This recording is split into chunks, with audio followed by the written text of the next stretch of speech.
Sirih berlipat, sirih pinang, sirih dari Pulau Mutiara. Pemanis kata selamat datang, awal bismillah pembuka bicara. Assalamualaikum warahmatullahi wabarakatuh dan salam sejahtera. Bertawut tangan, salam dihulurkan. Nama saya Adilia Safira binti Abdullah, berumur 12 tahun. Terima kasih peneraja majlis, para hakim yang bijak berkarisma, penjaga masa yang begitu peka dengan edaran jam, guru-guru dan rakan-rakan yang saya hormati sekalian. Izinkan saya menyampaikan sebuah cerita yang bertajuk Maafkan Cikgu.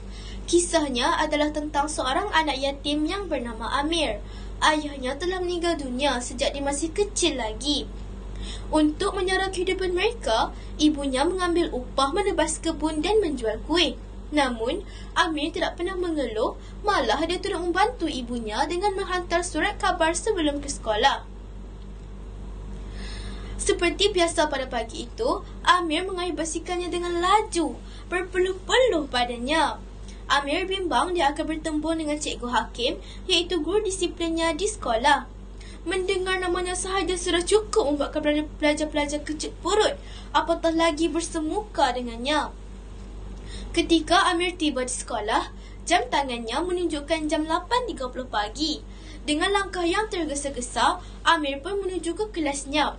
Tiba-tiba, Amir! Nama Amir dipanggil.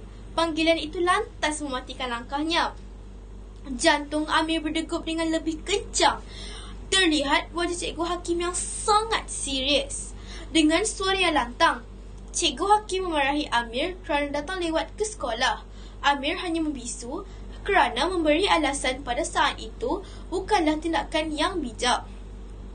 Walaupun Amir pernah menjelaskan hal yang sebenar, tetapi Cikgu Hakim enggan mendengarnya. Malah, dia dituduh menegakkan benang yang basah. Selepas Amir dimarahi oleh Cikgu Hakim, dia terus dibawa ke bilik guru disiplin. Dia telah diberi surat amaran untuk disampaikan kepada ibunya. Amir pun menerimanya dengan sedih. Berat mata yang memandang, berat lagi bahu yang memikul. Amir kecewa kerana dia dituduh sebagai seorang pelajar yang malas. Rakan-rakannya juga selalu mengejeknya kerana kelewatannya ke sekolah. Setelah sesi persekolahan tamat, pada hari itu, Amir pun terus pulang ke rumah. Selepas selesai membersihkan diri dan solat, Amir membuat keputusan untuk ke kebun Pak Megat. Dia ingin berjumpa dengan ibunya. Amir ingin menceritakan tentang peristiwa yang berlaku di sekolahnya tadi. Sebaik sahaja terpandang wajah ibunya, dia berasa tidak sampai hati untuk menceritakan tentang peristiwa itu. Malah, dia turut membantu ibunya membuat kerja di kebun. Baginya, ibulah segala-galanya. Pada malam itu, Amir nekat menyatakan hasratnya untuk berhenti kerja, lantas menyerahkan surat yang diterima daripada Cikgu Hakim. Amir melihat wajah ibunya amat sedih setelah membaca surat itu.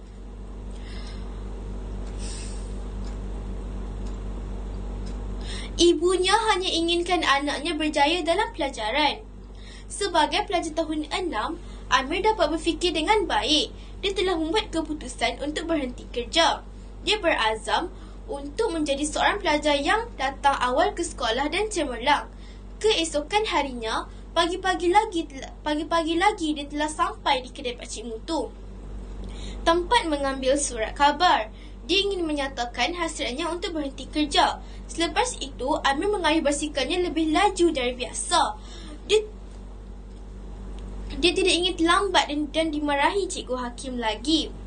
Apabila tiba di persimpangan jalan, tanpa melihat ke kiri dan kanan, Amir terus melintas. Malangnya, sebuah kereta telah melanggarnya. Amir tersampak ke seberang jalan lalu pengsan.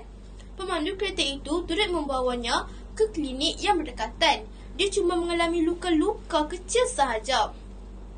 Tidak lama kemudian, Amir pun sedar dan dia terkejut melihat Cikgu Hakim berada di sisinya.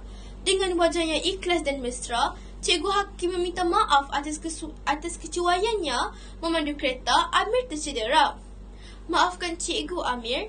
Dengan senang hatinya, Amir pun memberitahu Cikgu Hakim bahawa dialah yang bersalah kerana tidak berhati-hati. Begitulah kawan-kawan. Niat di hati untuk membantu keluarga adalah satu sifat yang mulia. Namun, kita mestilah berhati-hati dan memikirkan keselamatan diri. Sekiranya kita telah melakukan kesalahan, janganlah malu untuk meminta maaf kerana orang yang mengakui kesalahannya akan dipandang mulia.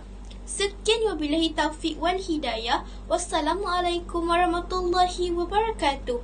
Sekian, terima kasih.